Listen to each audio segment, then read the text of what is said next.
So I'll just go ahead and get started. Can you please say and spell your full name? Sure. It's Daniel Stanton, Daniel Stanton. And what is your full title? So I actually go by Mr. Supply Chain. I've got that trademarked, if you can believe it. But for purposes of our interview, we can say adjunct professor at Bradley.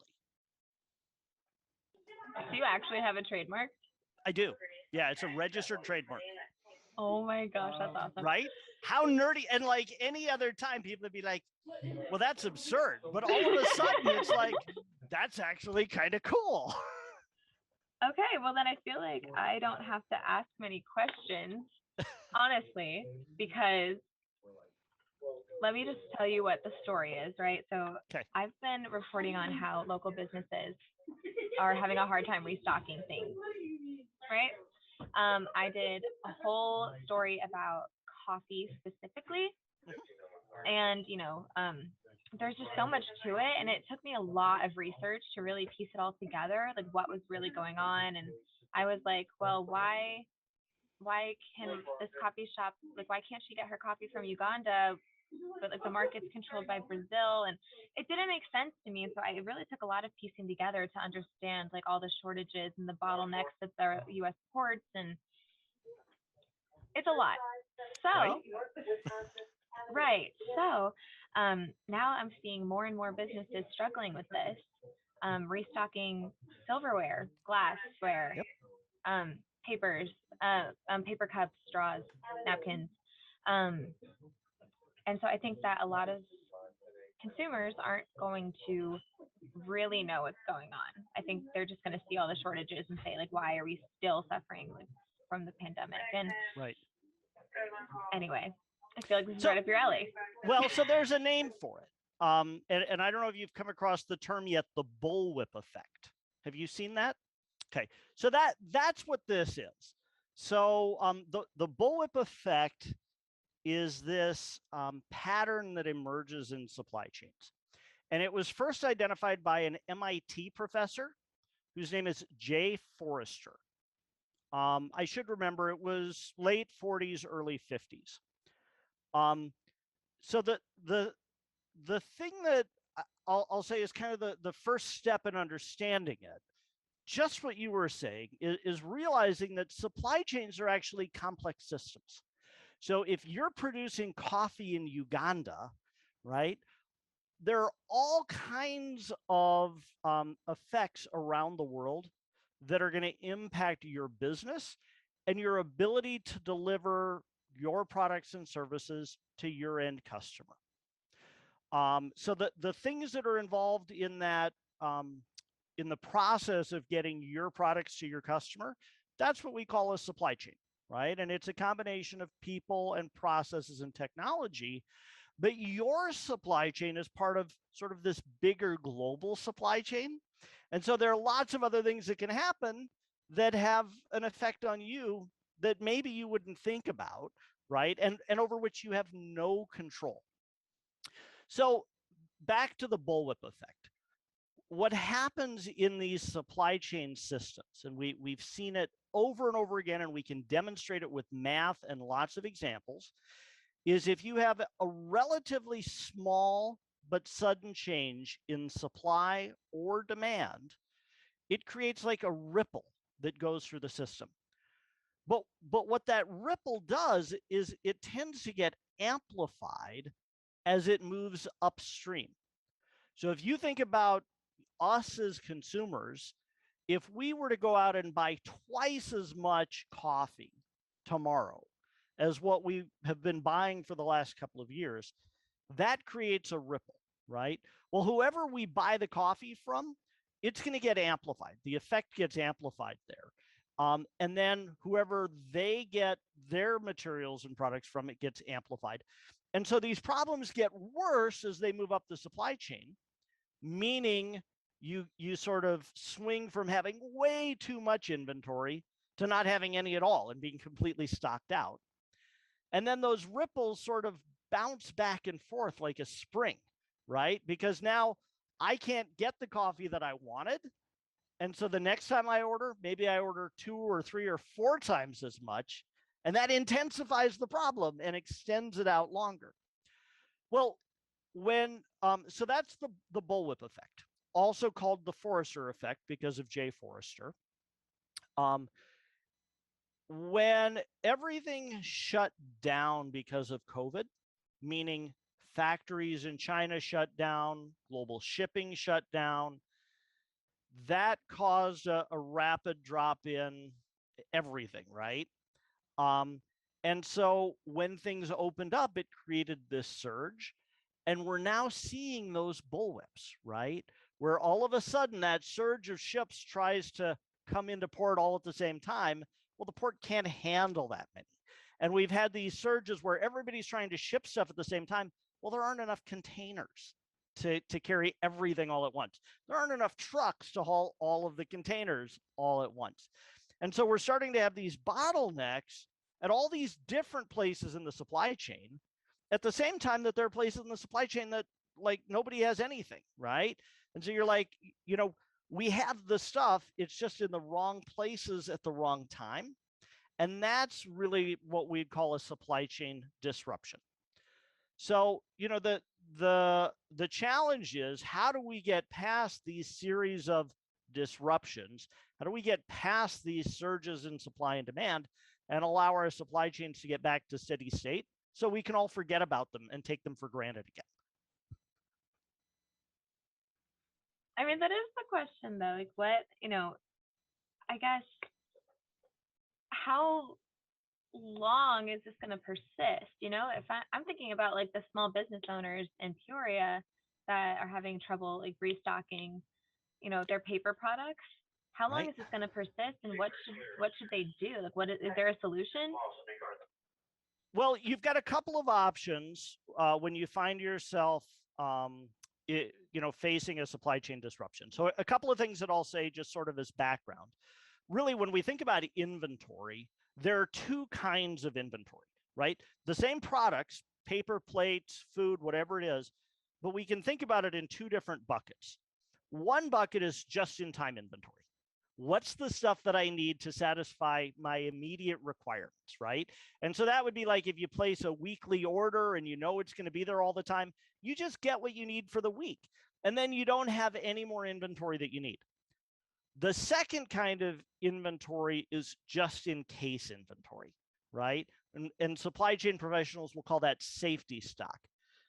Safety stock is what you have as an insurance policy in case something goes wrong, in case you're not able to get a new supply, or in case your demand is higher than you expected.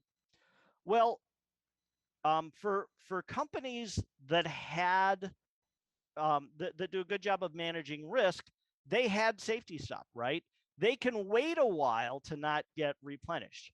For companies that were only relying on just-in-time inventory and hadn't anticipated or prepared for the risk, now you've got a real problem.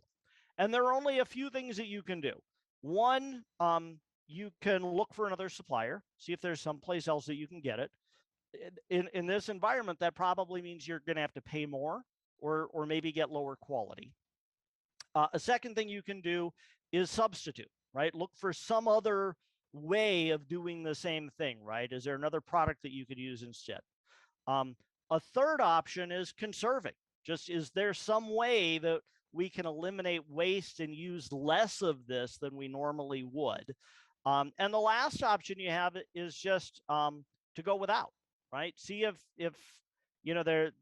do you really need to have this product to keep going in your business? But really, I mean, when you're in this sort of situation, those are your options. The good news is it's a great what I'll call teachable moment or learning opportunity, that when we're thinking about what are the things that we really need to keep our business going and to provide value to our customers, if we're only working with just-in-time inventory, we need to be really, really confident that we're going to be able to get our replenishment, right? That there aren't going to be any disruptions and our supply chain is resilient. Otherwise, we need to invest some money in that just in case inventory, the safety stock. Okay. So, and that would be your advice then to these local business owners. Yep. It's hard because nobody wants to have the money for their business tied up in inventory that's just sitting there. But you have to think about it like an insurance policy, right?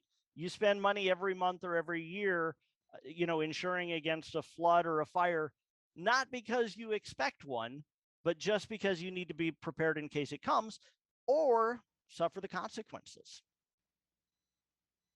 Yeah, that's interesting. And it's weird to think like it's random things too that we're not getting, it's like straws and silverware.